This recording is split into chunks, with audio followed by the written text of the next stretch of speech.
দর্শক বন্ধু দেখতে পাচ্ছেন এখানে যে ছিটকি দিয়ে মাছ ধরা হচ্ছে।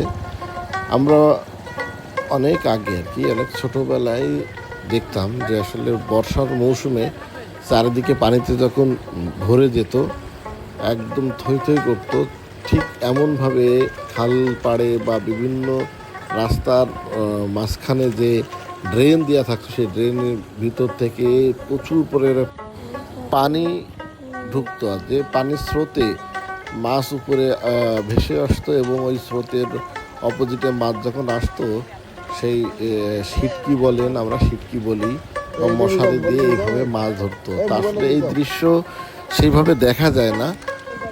আমরা শ্বশুরবাড়ি মানে আমার শ্বশুরবাড়ি গিয়েছিলাম, আসার পথে দেখি যে রাস্তার মাঝখানে এমনভাবে মাছ ধরতেছে, এভাবে মাছ ধরতেছে। ঠিক তখনই মনে হলো যে ভিডিওটি করে আপনাদেরকেও একটু দেখার সুযোগ করে দিই। তা দেখেন কত সুন্দর করে তারা মাছ ধরতেছে, সবসময় টুকটাক টুকটাক করে হতেই আছে। তাই এরকমভাবে যদি 10 মিনিট বা 15 মিনিট ধরে, তা একটা সময় পরে আসলে অনেকগুলো মাছ হয়ে যাবে। তো ভিডিওটি দেখতে থাকুন।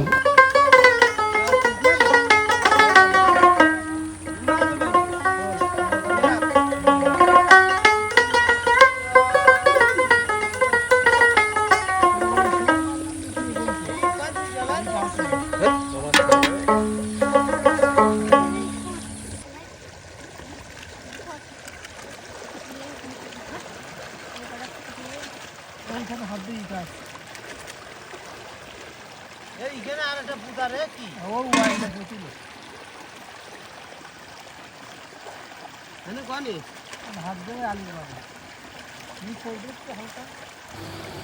সব শেষে বলি, আপনারা এই ভিডিওটি দেখে আসলে আপনাদের ভালো লেগেছে কিনা অবশ্যই কমেন্ট বক্সে জানিয়ে যাবেন যে কেমন লাগছে।